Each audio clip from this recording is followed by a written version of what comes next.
ஆன்லைன்ல skin care tips தேடினீங்கன்னா ஒரே குழப்பமா தான் இருக்கும் இல்லையா?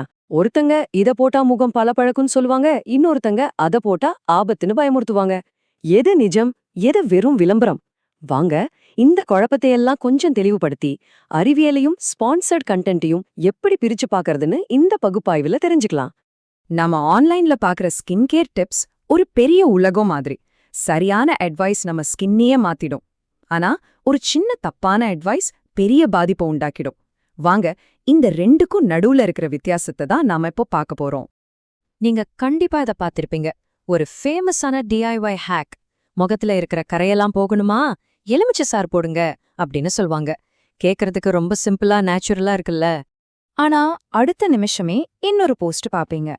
ஐயோ, எலுமிச்சை சாறு யூஸ் பண்ணாதீங்க, அது ஸ்கின்னை ரொம்ப மோசமாக்கிடும்னு அதுல சொல்லிருப்பாங்க. இப்போ சொல்லுங்க, நாம எதை நம்புறது? பிரச்சனை வெறும் இந்த மாதிரி வீட்டு சாமான்களோட நிக்கல. நம்ம ஸ்கின் கேர் ரொட்டீன்ல இருக்கிற ஒவ்வொரு ஸ்டெப்பையுமே கேள்வி கேட்க ஆரம்பிச்சிட்டாங்க.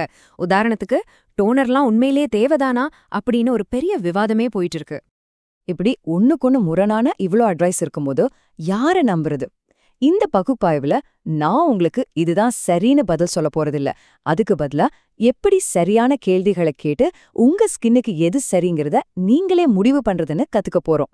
சரி, முதல்ல நம்ம எல்லாருடைய சோஷியல் மீடியா ஃபீட்லயும் கலக்கிட்டு இருக்கிற கிளாஸ் ஸ்கின் ட்ரெண்டை பத்தி பார்க்கலாம். இது வேற ஒரு பியூட்டி ட்ரெண்ட் மட்டுமில்லைங்க, அதுக்கும் மேல. அப்போ இந்த கிளாஸ் ஸ்கின்னா என்ன? சிம்பிளா சொல்லணும்னா, உங்க ஸ்கின் எந்த அளவுக்கு ஸ்மூத்தா, கிளியரா, பளபளப்பா இருக்குன்னா பார்க்க ஒரு கண்ணாடி மாதிரி பளபளன்னு இருக்கணும். இது கொரியன் பியூட்டில ஒரு முக்கியமான விஷயம். அவங்க ஸ்கின்னை நல்லா ஹைட்ரேட் பண்ணி ஹெல்த்தியா வச்சுக்கிறதுல ரொம்ப கவனம் செலுத்துவாங்க. அந்த கண்ணாடி மாதிரி ஒரு லுக் கிடைக்கிறதுக்கு ஒரே ஒரு கிரீமை மட்டும் போட்டா பத்தாது. அதுக்கு இந்த 7 விஷயங்களும் முக்கியம். நம்ம ஸ்கின்னோட டெக்ஸ்சர் மென்மையா இருக்கணும், ஸ்கின் டோன் சமமா இருக்கணும், நல்லா ஹைட்ரேட்டடா இருக்கணும், ஒரு இயற்கையான பளபளப்பு, அப்புறம் தொலைகளே இல்லாத மாதிரி ஒரு தோற்றம். இப்படி எல்லாமே சேர்ந்தாதான் அந்த கிளாஸ் ஸ்கின் கிடைக்கும். இந்த மாதிரி பளபளப்பான ஸ்கின் வேணும் தான் நிறைய பேரு டிஐஒய், அதாவது வீட்லயே செய்யற ரெசிபி பக்கம் போறாங்க. ஆனா இங்கதான் ஒரு சின்ன எச்சரிக்கை. நம்ம சமையலறை சில சமயம் நம்ம முகத்துக்கு ஒரு டேஞ்சரான இடமா மாற வாய்ப்பிருக்கு. எப்படின்னு பார்க்கலாமா? மறுபடியும் அந்த எலுமிச்சை சாருக்கே வருவோம். இத போட்டா கருவளையம், கரும்புள்ளி எல்லாம் போய்டும்னு ஒரு வாக்குறுதி கொடுக்கறாங்க. ஆனா உண்மையில என்ன நடக்குது தெரியுமா? அதோட அமிலத்தன்மை நம்ம ஸ்கின்னோட இயற்கையான பாதுகாப்பு லேயரே டேமேஜ் பண்ணிடும். இதனால வெயில்ல போனா ஸ்கின் சீக்கிரம் கருக்கும், எரிச்சல் வரும், ஏன் சில சமயம் கெமிக்கல் தீக்காயம் கூட ஏற்படலாம். கடைசியில பார்த்தா நம்ம சரி பண்ண நினைச்ச பிரச்சனை இன்னும் மோசமாயிடும். இதுக்கெல்லாம் காரணம் கெமிஸ்ட்ரி தாங்க. இன்னும் சொல்லப்போனா pH பேலன்ஸ். நம்ம ஸ்கின்னுக்கு இயற்கையாவே ஒரு பாதுகாப்பு கவசம் இருக்கு. அதோட pH அளவு 4.5 5.5 வரைக்கும் இருக்கும். அதாவது கொஞ்சம் அமிலத்தன்மையோட இருக்கும். இதனாலதான் பாக்டீரியா, அழுக்கெல்லாம் உள்ள போகாம நம்மள பாதுகாக்குது. இப்போ பேக்கிங் சோடாவை எடுத்துக்கோங்க. அதோட pH அளவு என்ன தெரியுமா? 9. இது ரொம்பவே காரத்தன்மை வாய்ந்தது. இத நம்ம முகத்துல போடும்போது அந்த இயற்கையான பாதுகாப்பு கவசத்தை முழுசா உடைச்சுடுது. இதனாலதான் ஸ்கின் ரொம்ப ட்ரை ஆகி எரிச்சல் வந்து பாதிப்பு அதிகமாகுது. பேக்கிங் சோடா மட்டும் இல்லைங்க, இந்த லிஸ்ட் பாருங்க. ஆப்பிள் சைடர் வினகரை நேரடியா முகத்துல போடுறது, சர்க்கரை, உப்பு, காஃபி தூள் வச்சு முகத்தை தேய்க்கிறது, இதெல்லாம் நம்ம ஸ்கின்ல சின்ன சின்ன கீறல்களை உண்டாக்கி டேமேஜ் பண்ணிடும். ஏன் பச்சை முட்டைய ஃபேஸ் மாஸ்கா போடுறதுல சால்மோனெல்லா பாக்டீரியா பரவக்கூட வாய்ப்பு இருக்கு. ஸோ நேச்சுரல்னாலே சேஃப்னு அர்த்தம் இல்ல. அப்படின்னா எல்லா டிஐவையுமே தப்பா? கண்டிப்பா இல்ல. விஷயமே சரியான ஃபார்முலேஷன்ல தான் இருக்கு. சரியான பொருள்களை சரியான அளவுல கலந்து அது கெட்டு போகாம இருக்க ப்ரிசர்வேட்டிவ் சேர்த்து செஞ்சா டிஐஒய் ரொம்பவே பாதுகாப்பானதா இருக்கும். உதாரணத்துக்கு இந்த ரோஸ் வாட்டர், கற்றாழை வச்சு செய்யற இந்த ஃபேஸ் ஸ்ப்ரிட்ஸை பாருங்க. இது ஒரு பாதுகாப்பான டிஐஒய்க்கு நல்ல எடுத்துக்காட்டு. சரி, டிஐஒய் டாபிக்கை விட்டுட்டு அடுத்ததா ஸ்கின் கேர் உலகத்துல ஒரு பெரிய விவாத பொருளா இருக்கிற ஒன்ன பத்தி பேசுவோம். டோனல். இது உண்மையிலே நம்ம ரொட்டீன்ல அவசியமா, இல்லனா இது வெறும் மார்க்கெட்டிங் உக்தியா? வாங்க, டோனர்களோட உண்மை கதைய பாப்போம். பழைய காலத்துல நாம யூஸ் பண்ணின கிளென்சர்ஸ் ரொம்ப ஹார்ஷா இருக்கும். அது நம்ம ஸ்கின்னோட pH பேலன்ஸையே மாத்திடும். அதை சரி செய்ய தான் டோனர் தேவைப்பட்டுச்சு. ஆனா இப்போ அப்படி இல்ல. இப்போ வர கிளென்சர்ஸ் எல்லாமே pH பேலன்ஸ்டு தான். அதனால டோனரோட அந்த பழைய வேலை இப்போ இல்லாம போயிடுச்சு. அதுக்கு பதிலா டோனர்கள் இப்போ வேற ஒரு வேலையை செய்ய ஆரம்பிச்சிருக்கு.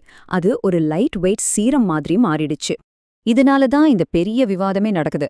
ஒரு பக்கம் ஸ்கின் கேர் பிராண்ட்ஸ் எல்லாம் டோனர் ரொம்ப முக்கியம்னு சொல்றாங்க. இன்னொரு பக்கம் பல டெர்மட்டாலஜிஸ்ட்ஸ் பெரும்பாலானவங்களுக்கு டோனர் ஒரு அவசியமான ஸ்டெப்பே இல்லைன்னு சொல்றாங்க. இதுல யாரு சொல்றத கேக்குறது?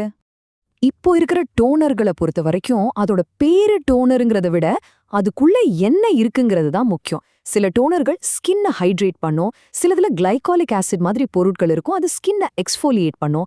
இன்னும் சிலது சென்டெல்லா மாதிரி மூலப்பொருட்களோட ஸ்கின்னை அமைதிப்படுத்தும். சோ இனிமே ஒரு டோனரை பார்க்கும்போது அதோட பேரை மட்டும் பார்க்காம அதுல என்ன பொருட்கள் இருக்குன்னு பாருங்க. சரி, ஒரு டோனரை பத்தின அறிவியலே இவ்ளோ காம்ப்ளெக்ஸா இருக்கும்போது ஆன்லைன்ல பாக்குற அட்வைஸ் மட்டும் ஏன் இவ்ளோ சிம்பிளாவும் இதுதான் பெஸ்ட்னு ரொம்ப உறுதியா இருக்கு? அதுக்கு காரணம் ஸ்பான்கான். வாங்க அந்த திரைக்கு பின்னாடி என்ன நடக்குதுன்னு எட்டி பாப்போம். ஏன்னா நாம ஒரு பொருளை வாங்குற விதமே இப்போ டோட்டலா மாறிடுச்சு. ஒரு பெரிய பிராண்ட் விளம்பரத்தை விட நமக்கு பிடிச்ச ஒரு டிக்டாக் கிரியேட்டர் இல்லைனா இன்ஸ்டாகிராம் இன்ஃப்ளூயன்சர் சொல்றத நாம அதிகமா நம்புறோம். ஒரு ஃப்ரெண்ட் ரெக்கமெண்ட் பண்ற மாதிரி இருக்கு இல்லையா? பாருங்க, டிக்டாக் ஷாப்ல நடக்கிற பியூட்டி சேல்ஸ்ல கிட்டத்தட்ட 80% கிரியேட்டர்ஸ் மூலமா தான் நடக்குது, பிராண்ட்ஸ் மூலமா இல்ல. இந்த கிரியேட்டர்ஸ் போடுற விளம்பரம் ஏன் அவ்ளோ பவர்ஃபுல்லா இருக்கு? ஏன்னா அதுல 3 முக்கியமான விஷயம் இருக்கு. 1, நம்பகத்தன்மை. அவங்க நிஜமாவே அதை யூஸ் பண்ற மாதிரி ஒரு உணர்வை உருவாக்குவாங்க. 2வது, தெளிவான பலன். இந்த ஒரு பொருளை யூஸ் பண்ணுங்க, உங்க முகப்பொரு போயிடும்னு சிம்பிளா சொல்லிடுவாங்க. 3வது, உணர்ச்சிகரமான ஒரு தொடர்பு. அதை யூஸ் பண்ண உங்களுக்கு தன்னம்பிக்கை வரும்னு ஒரு ஃபீலிங்கை கொடுப்பாங்க. சரி, இப்போ நமக்கு அறிவியலும் தெரியும், மார்க்கெட்டிங் தந்திரங்களும் தெரியும். இதையெல்லாம் வச்சுக்கிட்டு ஒரே குழப்பமா இருக்கிற இந்த ஆன்லைன் ஸ்கின் கேர் உலகத்துல நமக்கான சரியான பொருளை எப்படி தேர்ந்தெடுக்கிறது? வாங்க அதுக்கான சில ரூல்ஸ பாப்போம். நம்மளோட நோக்கம் ஏதோ ஒரு பெர்ஃபெக்ட்டான பொருளை கண்டுபிடிக்கிறது இல்ல. அதுக்கு பதிலா நாம பாக்குற ஒவ்வொரு அட்வைஸையும் எப்படி சரியா எடை போடுறதுன்னு கத்துக்கிறது தான். அதுக்கு நீங்க பண்ண வேண்டியது 4 விஷயம்தான்.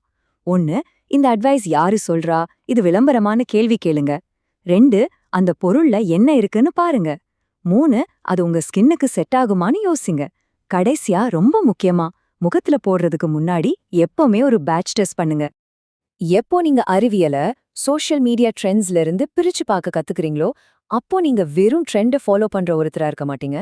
உங்க ஸ்கின்னை பத்தி நல்லா தெரிஞ்ச ஒரு எக்ஸ்பர்ட்டா மாறுவீங்க. இப்போ சொல்லுங்க, உங்க ஸ்கின் கேருக்கான ரூல்ஸை நீங்களே எழுத ரெடியா?